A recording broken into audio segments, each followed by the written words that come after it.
briefing on Eventbrite. So Eventbrite is a platform that you can use to host events. As you see, one of our business partners, Ms. Chastity Jackson, right there. Here you see my event, the Travel Agent Emporium. You see different people in your surrounding area that also have events and things that people can go to and buy tickets for. So I creatively use my Eventbrite page to do several things. Anytime I have someone that is going to be a new client of mine, I always use Eventbrite to collect my retainer fee. Um, I also use Eventbrite to sell and capture payments on select trips because sometimes we cannot use Eventbrite to accept payments, but on things like, say, a bus trip, right? You can use it to collect payments and things of that nature.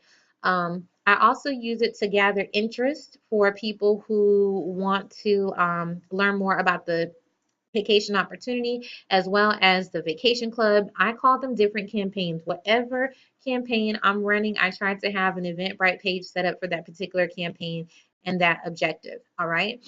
So I want to show you how to create an event. You'll come here to the top right and you'll click on a create event. Now, by this time, hopefully you've already gone to eventbrite.com and you've signed up for a free account. So the very first thing that you want to do now is you want to name your event. So let's just say this is going to be, okay,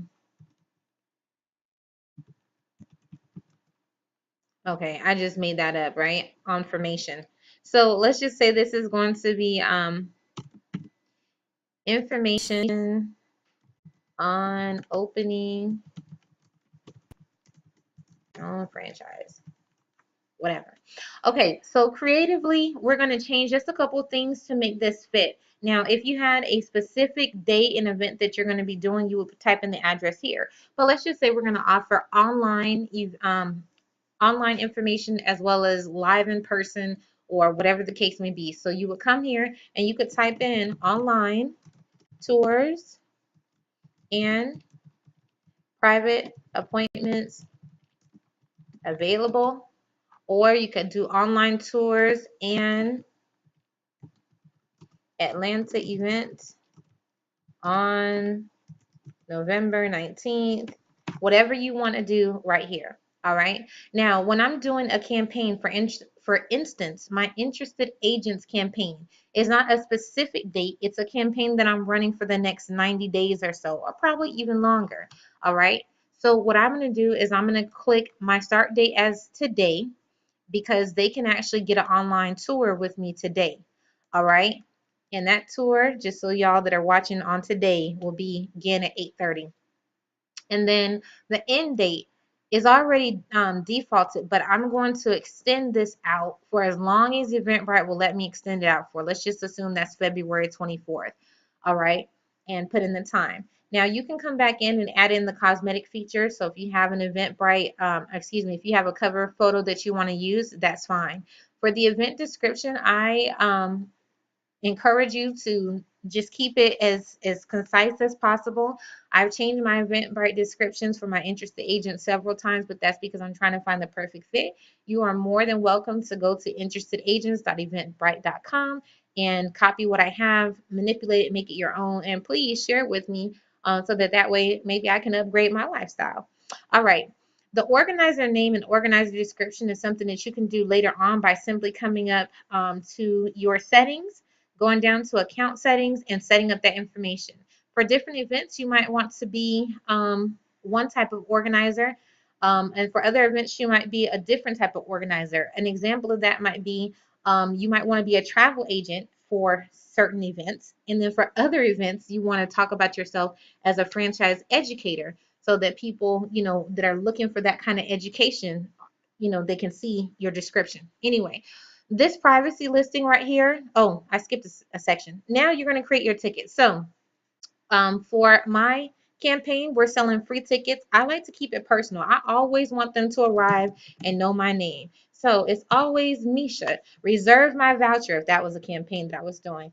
I plan on coming, or I'll be there live on the 19th, or whatever the case may be. Mesha, I'll be your guest. Whatever it is, put that in there. All right. How many tickets do you want to sell? 500. Boom. And speak it into existence, y'all. And of course, it's free. Now here you could put something in the ticket description. I like to keep it light here, but this might be something like arrive 30 minutes early, or registration starts 30 minutes early. Okay. Or a couple things, like as far as directions, if you're in a nook and cranny, second house on the left, behind the fence or something, I don't know. So you have that. Now, ticket sales, make sure that your dates are correct on this. We want to start selling these tickets for today, but it automatically defaulted to stop on December 24th. And if you remember, my event doesn't end until October 24th. So we want to make sure our ticket sales do not end before the event ends. All right. And this here is pretty self-explanatory. The minimum they can purchase is one, and I just leave this blank because they can purchase however many they want. And I do have some people who will purchase more than one ticket. All right, so for the second ticket type that I like to do is always going to be, Mesha, I can't make it, but let's meet up. Or Mesha, I can't make it, so let's schedule a tour, or whatever. Give them the option to let you know that they need a different time to meet up with you. All right, again, put the information in here and you're done. Now let's move on to a paid ticket. This is how I get my retainers. All right. Anytime someone contacts me to book a trip for them, I will give them a briefing of my services, such and so forth, and then I create an Eventbrite link for them. I then come in here and I create the tickets and the pricing of my retainer for them to fulfill. And then I wait on that. I do not start working on their trip and all that kind of stuff until my retainers are paid. All right. But that's a whole nother class. So for right now, let's do a paid ticket. So same thing. Mesha, can we do this online? I'm just going to choose this. All right. And let's just say we're going to sell 100 tickets of this. Now, okay, that makes no sense. So they're actually, whatever. Okay. So anyway, I'm not going to worry about that. So now we're going to sell these tickets at $25. All right. This is my retainer. So right here, I'll click on this again. And for the event description, I always put non-refundable. And then I give them instructions. I will call you in 24 hours to set up your such and such, or whatever the case may be. I put that right there. Let's move on. When it comes down to fees, you have the opportunity to absorb them or to pass them on to the person that's buying the ticket from you. That's your choice. All right. Again, make sure that your ticket sales do not end before your event is ended. And voila. All right. A donation can be used for times where someone needs to make a custom payment and you don't have a ticket for that. So they can go to the event. Let's just say this was your casino trip and somebody wants to pay in full. All right. So they're going to make their payment of $75 or whatever and 2 cents. And so they can make the donation as a payment for that. All right.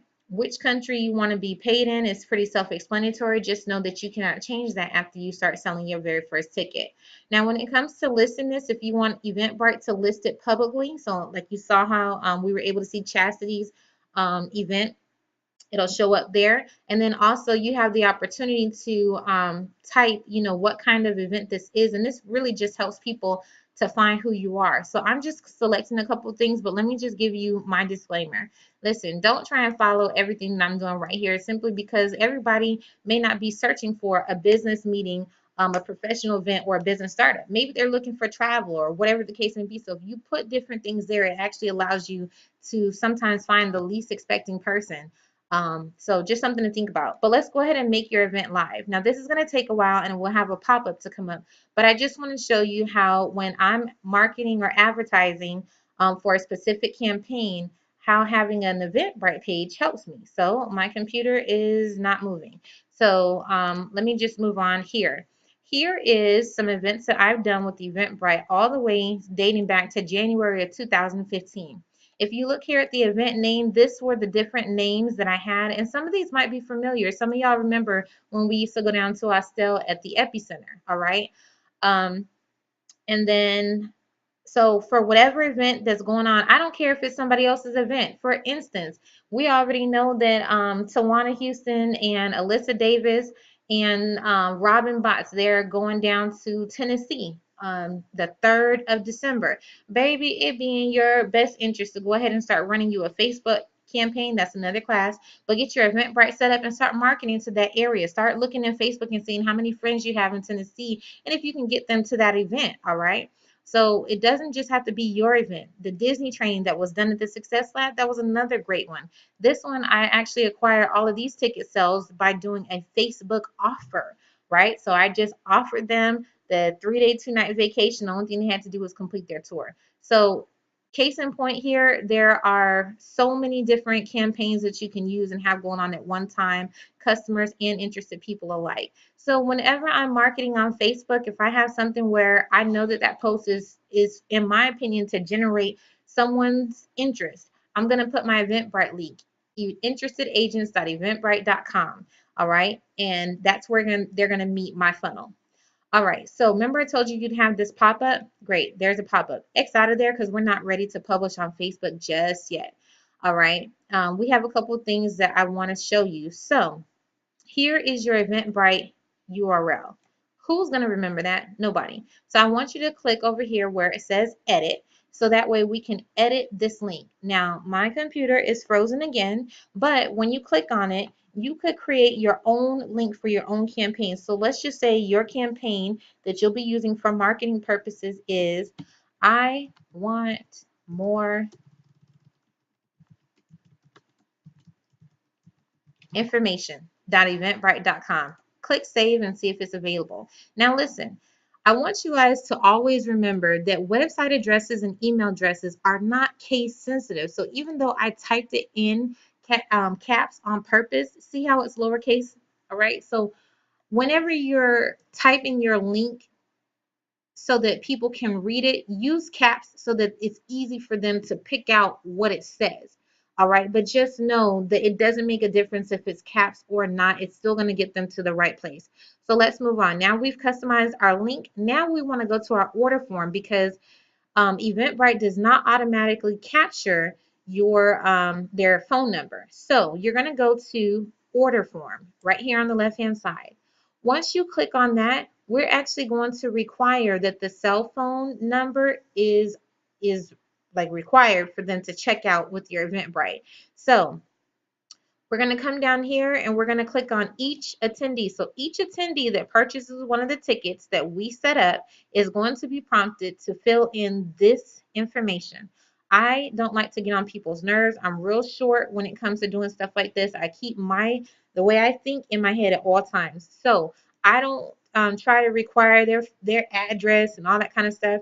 But here we're going to click to include the cell phone on the form, and we're going to require the cell phone on the form because whenever they're using their credit card information, you want to make sure that this is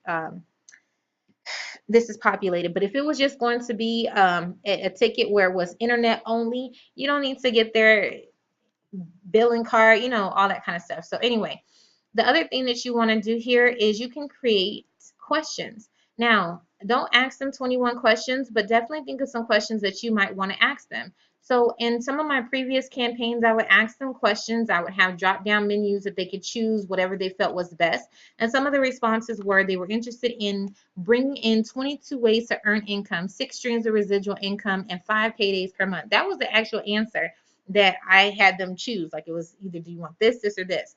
Somebody else's answer was they were interested in traveling more for less and writing it off on their taxes. So when I contact them, I already know what position, they're standing on. So I'm not talking to someone about travel who wants to earn money owning their own franchise and vice versa. All right.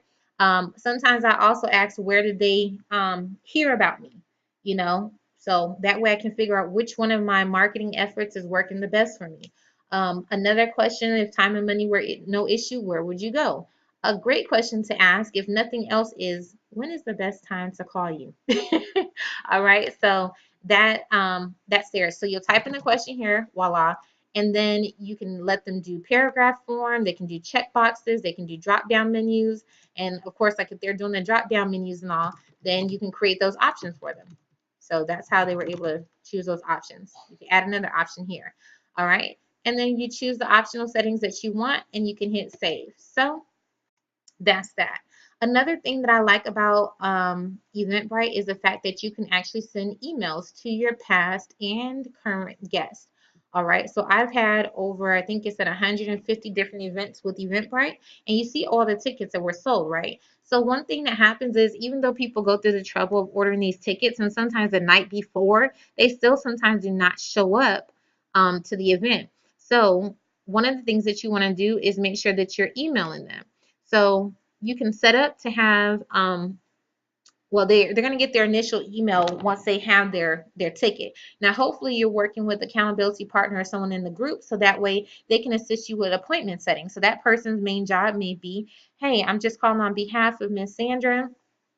She asked me, or she let me know that you were interested in coming out to see her on the 22nd, or that you're going to be attending the webinar tomorrow evening. I'll be calling you about 15 minutes prior just to make sure that you're able to get on and everything is set. All right, whatever. Set the appointment, help that person out, work with each other. In cases where you don't have someone to work with, do not let that limit you, because I have an alter ego vacation personality. Her name is Asha Bavaro, and she does make calls for Miss Rogers when nobody else is available. I also have a Google number that allows me to call out from a different number, as well as an app on my phone called Sidekick that allows me to call out from a different number as well. So please do not find a reason to set yourself back, because I call as Asha Bavaro plenty of times. But anyway, let's go ahead and create an email. So we'll click on this button here, and you can you'll be able to see that this information will populate based on the event description. Okay, so you can't see it now because I didn't really type anything, but that's what'll be there. You can change this to be more friendly. Hey, it's Mesha, blah, blah, blah, blah, blah. Whatever you want to put there. Keep your subject line short and simple about that Eventbrite, whatever. All right. Then, if you want to send a test email, you can send a test email to make sure that everything is correct. When it comes to year two, this is something that they just changed around, so I'll show you. So I could send this to all attendees registered after a certain date, or even to specific attendees. All right. So just find whichever one is going to work best for you. Let me come back out of here. Attendees by ticket type, whatever. All right. So anyway, you can do that. You can program them to even go out at a later date.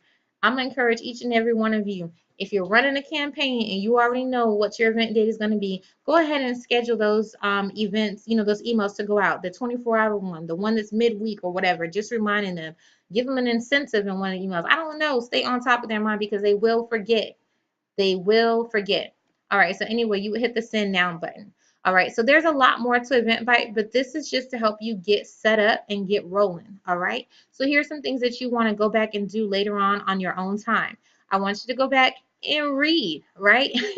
So when it comes to account settings, right, you want to go ahead and figure out how you want to get your money off of Eventbrite. Do you want them to mail you a check? Do you want them to deposit into your account?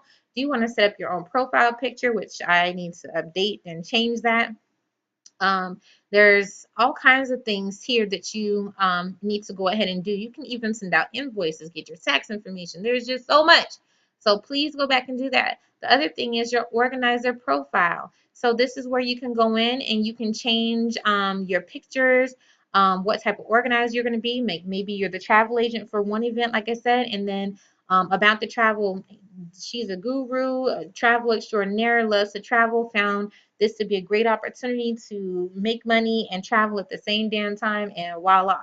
Or maybe your organizer, the next one that you'll create might be that you're a franchise educator, educating people all over the world. So play with these settings and stuff here and get your Eventbrite set up. This is one tool of many. I might end up having to do this training all over again just to kind of summarize it a little bit better. But I am going to move it over to our website, and it'll be a part of a 5 series that I do to help you guys to get your funnel from your Eventbrite to your constant contact if you choose to have it, SMS messaging if you choose to do that. What else do I have on there? Facebook ads, and just a couple things that you can use tool-wise to help you guys start funneling and getting your business to grow. So I hope this helps. If you have any questions, you know how to reach out and find me. And I look forward to some of your comments, your feedback, but definitely seeing your Eventbrite in my newsfeed. Y'all take care. Have a good one. Bye-bye.